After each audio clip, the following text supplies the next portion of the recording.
Welcome back to the Whirlpool, where fibs and fabrications are pulled under and drowned. I'm Michael Worley. It's the last Whirlpool of the month, and I'm about to explode from all the white stuff I've been holding on to. By which I mean, of course, the envelopes containing your letters. Let's empty out my bulging sack by answering some viewer mail. This first letter is from Marge Wickenhammer of Wilkes-Barre. Do you know anything about the circumstances of the fire that destroyed the church's cabin retreat last week? The fact that it happened just as an investigation into church abuse was ramping up, plus your eagerness to help rebuild the cabin, make me wonder if you know more than you're letting on. Or perhaps even you had something to do with it. If this is true, please confess now so the authorities can act accordingly. I want you to listen to me, Marge, because I'm only going to say this once. I did not have anything to do with the torching of that building, the cabin retreat. I never told anybody to burn it. Not a single time. Never. These accusations are false. Furthermore, who exactly do you mean when you refer to the authorities? There is only one authority. Our Heavenly Father, and through Him the members of the one true church, who act in His name and demonstrate His will on earth.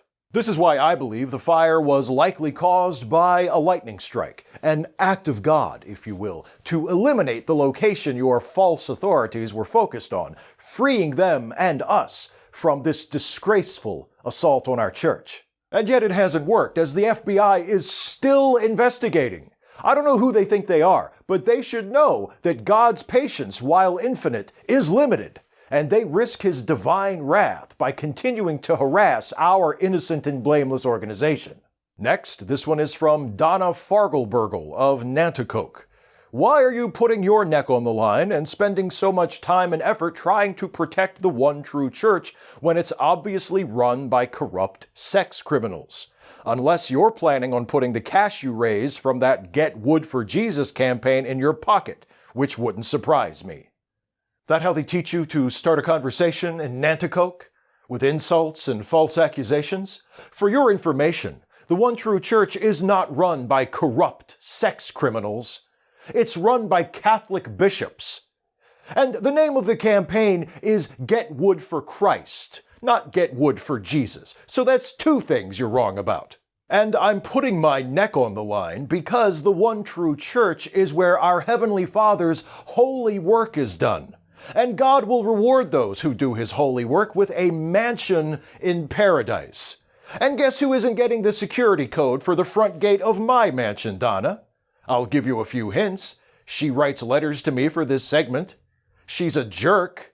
And the code wouldn't do her any good anyway because she's going to hell. Monday through Friday on WOTC 1700 AM. Don't miss the Father Halber Show. She told the police her attacker didn't leave a mark on her. Friends, I don't know about you, but if I was gonna assault someone, I'd darn sure leave a mark. And if there wasn't even a mark left, can I ask what harm's really been done? Why are we persecuting this poor man when he's got a church to run? He's the voice of the people. He's the voice of truth. And you can hear him only on the voice of the One True Church, WOTC 1700 AM. And finally, here's one from Vanessa Springtrod of Fortyfort. Were you ever at the cabin retreat, Michael?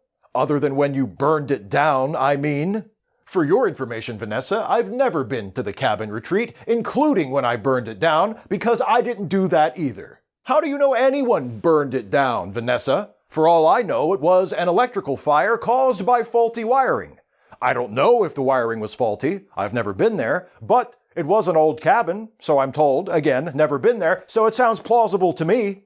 Why are you so sure it was an act of arson, Vanessa? Do you know something the rest of us don't? Have you ever been to the cabin retreat?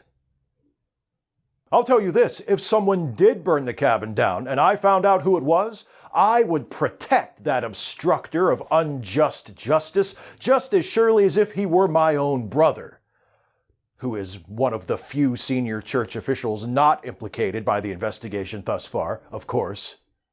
People these days are so obsessive about facts and proof and supporting evidence. Whatever happened to good old-fashioned faith? True believers don't need ironclad evidence. They know the truth in their hearts and souls and need nothing more. So why put all this time and effort and money into an investigation when the result is a foregone conclusion? When you already know the truth, there's no need for some boring report compiled by clueless outsiders spelling it out for you. Everybody already knows what the report is going to say, so no one is ever going to read it, so why bother writing it in the first place? I don't know who burned down the cabin, if anybody. It definitely wasn't my doing, but I would have been proud if it had been. We all live for God. Some of us die for God, but some of us do even more than that. Some of us are willing to light the world on fire for God. They are my heroes. Assuming they've got the right God. For the Whirlpool, I'm Michael Whirley.